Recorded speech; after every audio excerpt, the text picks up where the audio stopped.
there's a magical moment that I live for when I'm teaching. A moment when I have the absolute privilege of seeing someone transform right before my eyes.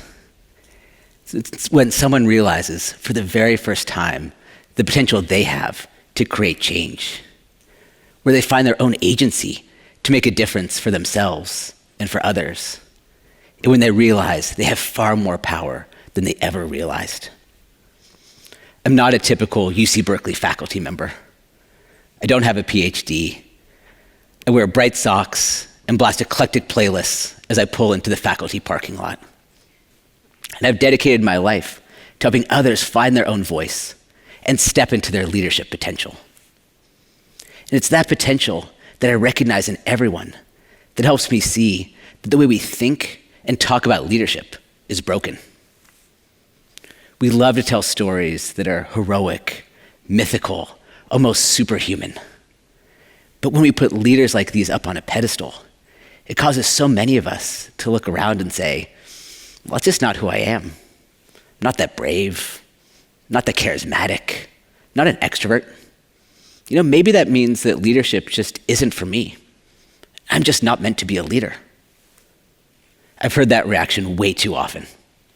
And it makes sense because the way we talk about leadership and the way we teach leadership at schools and in companies is often divisive, discouraging, and disempowering to nearly all of us. But I have a fundamental belief that drives everything I do as a social entrepreneur, an educator, and as a dad. Leaders might be scarce, but leadership is abundant.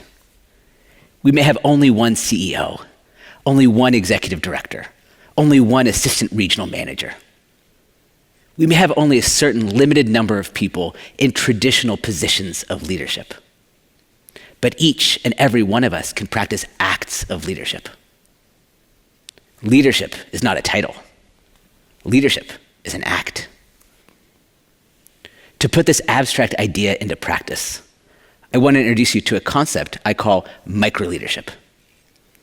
Microleadership breaks leadership down into its smallest and most meaningful unit, which is a single leadership moment. We have these leadership moments that appear before us dozens of times per day. Small little moments to step up and serve others. Maybe it's noticing a colleague who hasn't spoken up during a meeting and saying, hey, no pressure here, but we'd love to hear your perspective if you're willing to share. Or maybe it's being willing to say no when everyone else is saying yes. Or maybe it's being the one person to stay late and help a new colleague clean up after their very first event. These are all tiny little moments. And if you pay attention, you'll notice them pop up for you many, many times for you every single day. The bravest act is to stand up and believe that you can be a leader. But when you think about becoming a leader for the first time, it can feel like a big, scary leap. Like the time my friends and I decided to go skydiving, but made the exceedingly poor choice to use a coupon to try and save some money in my early days as a social entrepreneur. As we boarded the plane, we saw that even the pilot was wearing a parachute, which was not exactly confidence-inducing. Fortunately, I lived to tell the tale, and once I was back safely on the ground, only then did I let my mom know I had made it. But your entrance to leadership doesn't have to feel like a huge freefall. As you make your own leadership leap, let microleadership be your parachute, and let that give you confidence to leap from greater and greater heights as you go. And unlike me, you won't be trusting your life to a guy who I later found out didn't even work there. He was just a local enthusiast who filled in on tandem jumps when the actual pros were out sick. You can start with a much smaller leap and build your confidence from there using the concept of microleadership. Leadership can feel intimidating, but microleadership is inclusive.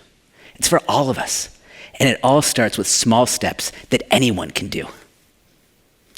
Let's take a look at an example of microleadership in action. Sedona Prince was 21 years old, a college sophomore, and a member of the University of Oregon basketball team. Both the men's and women's NCAA championship tournaments were taking place simultaneously, but due to COVID, each was being held completely within a single city. As Prince entered the women's weight room, to be shared by every single athlete, she noticed a huge discrepancy. She noticed that while the weight room for the men's teams was huge and fully equipped, the women's weight room was basically just some yoga mats and this one really sad-looking rack of dumbbells. To be sure, Prince was not the first person to notice this unequal discrepancy. Among coaches, players, and staff, across 64 teams, there must have been at least 2,000 people who saw exactly what Prince saw. But they all let the leadership opportunity pass them by. Perhaps they thought they had to wait for permission from someone else to step up and take action. Perhaps they thought only coaches or athletic directors, by virtue of their titles, could affect change. Or perhaps they thought that taking action here had to be grandiose and to fix all of gender inequality in one swoop. Who knows? But we do know that countless people saw the same thing, had the same leadership moment appear before them, but let it pass by. So what did Prince do? She didn't have much of a platform at all. Not many followers on social media. But she did have a phone and a perspective and a voice. And she made a choice right there to step up and seize the leadership moment. She pulled out her phone and filmed a 38-second TikTok video that showed firsthand the differences between the two weight rooms, alongside some brief and entertaining commentary.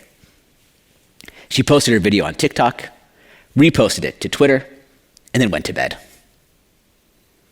When she woke up the next morning, she'd received over 100,000 retweets and invites to appear on national television shows, including ABC's Good Morning America. Her one short video had catalyzed a national conversation. More importantly, her video got the attention of the college athletics governing body, the NCAA, and the wider sports world. Sports stars, both men and women, including NBA star Steph Curry, weighed in on the conversation that Prince had started. And as a result of all this attention, which all started with one tiny act of leadership, the NCAA agreed to make the weight rooms equal. There are 3 steps for microleadership, and just like Prince did, each of us can follow them to embrace our own leadership potential, no matter our situation, our goals, or our desired impact. Let's go through each of the 3 steps to show how you can start practicing microleadership right now. Step 1, give yourself permission. The only permission we need to begin practicing microleadership is our own, and it can happen anytime and any place. When I lived in Stockholm, our next door neighbor was Virginia, a wonderful 92-year-old with a passion for weak tea and strong desserts. I didn't wait to ask her for permission. And before I knew it, I was serving as her one-man IT agency, fixing her printer, resetting her router, and helping her post status updates on Facebook. And without me asking, she took it upon herself to help me learn Swedish, regularly going to the library to pick up books just for me, and then surprising me by sliding them under my door. I'm not too proud to admit that they definitely weren't classic Swedish literature. They were definitely all from the kids section. Neither of us waited to ask for help. We gave ourselves permission. So alongside learning a lot about Swedish Donald Duck, I also saw firsthand what's possible when we encourage ourselves to take action. Singer-songwriter Joan Baez has a quote that I love. She says, "Action is the antidote to despair." When we look at the world around us, we all have so many reasons to feel despair, whether that's the climate crisis or just a messed up corporate culture at work. We can easily feel frustrated, intimidated, and overwhelmed. For many of us, these very real feelings lead us to never doing anything. But what if instead we saw these feelings as an invitation to step up and take action? Action need not be grandiose, and it need not be complicated. But before we can take action, there's a single key we need to get started. Just like Virginia did every time she was at the library, we have to first give ourselves permission to act. Step 2, go beyond yourself. Microleadership is rooted in taking small actions that serve others. We often overglorify leadership as being about one powerful person in one room telling others what to do. But in reality, so much of what leadership takes is a bottom-up approach, about rolling up our sleeves and getting involved. No one will ever tell you not to arrive early to help a colleague set up, or not to stay late to help a colleague clean up. We can give ourselves permission to take on these small acts of leadership, rooted in helping others at any time. This beyond yourself mentality is embodied by Sam McCracken, a member of the Sioux and Assiniboine tribes of northeastern Montana, and a general manager at Nike. 3 years into his role, he developed an idea that was informed by all of his experiences to that point, both his professional experiences and his community ones. He developed the idea for an indigenous-inspired line within Nike, one which would leverage the brand and its resources to encourage increased athletic participation among indigenous communities. How did McCracken know that this was an idea worth pursuing? In his own words, I heard there was a need in my community, and I listened. The Nike N7 line to date has awarded more than $8 million in grants to tribal communities supporting more than 500,000 youth. Both McCracken and Prince's actions were rooted in helping others. In Prince's case, she was serving her fellow women athletes, McCracken's in serving his communities. And in both cases, their leadership began not with formal permission, but with a decision they each made to step up and serve those around them. Step 3, take action again and again. We often think that there'll be a magical moment when we're finally given the title of leader, or someone tells us that it's our time to start leading. If you're waiting for that to happen, you will probably be waiting a really long time, maybe forever. Microleadership isn't about any one single decision. It's about the collective power of lots and lots of small actions over time. Here, I think of 18-year-old Paige Hunter, who has experienced her own mental health challenges and started writing notes of hope and attaching them to Wearmouth Bridge in Sunderland, England.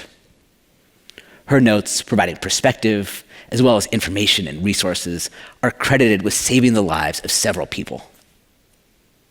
In writing these notes, she could never know which single note would have an impact, but she kept showing up week after week with more notes. Each note, in and of itself, is a small gesture, but collectively, over time, these notes add up to big impact. Looking ahead, you might see becoming a leader as a huge mountain to climb, an insurmountable one at that. Maybe you feel uncomfortable calling yourself a leader, or you come from a culture which tells you to wait your turn, or you think that leadership can only come from a position of formal authority, a notion that my toddler delights in challenging pretty much every single day. Regardless, microleadership is a way of breaking your leadership journey down into small, achievable steps. Take action again and again and again. And after doing this for weeks, for months, for a year, you'll look back and realize all of the leadership that you've practiced, perhaps without even realizing it. Each tiny act, in and of itself, might feel insignificant in the moment, but collectively, they really add up. Raise your hand if you can already picture a friend or a coworker who would benefit from your act of microleadership. Great. Start by seizing at least one leadership moment today before you go to bed. Here are some practical ways to get you started. Finally share that idea that you've been sitting on with someone else, even if it's not yet perfect. Take the time to give really thoughtful feedback to a coworker, or kindly but firmly tell a friend who's about to go skydiving that they should definitely not use a coupon. I bet you have lots and lots of other ideas here too. Microleadership shows that we do not have to be the CEO to perform acts of leadership. It's a framework for rethinking how simple and achievable it actually is to take on small leadership acts consciously and consistently. And in doing so, we develop not just leadership skills, but also a brand new identity. We become leaders right before our own eyes. Microleadership is an invitation to you to start changing the way you think about leadership. From believing it's something that other people who are braver, more outgoing, or more charismatic than you do, and instead to start seeing it as something you do. To lead, don't wait for permission. Step up, serve others, and do it again and again. That's microleadership, and that's how tiny leadership moments will unlock your leadership potential. Thank you.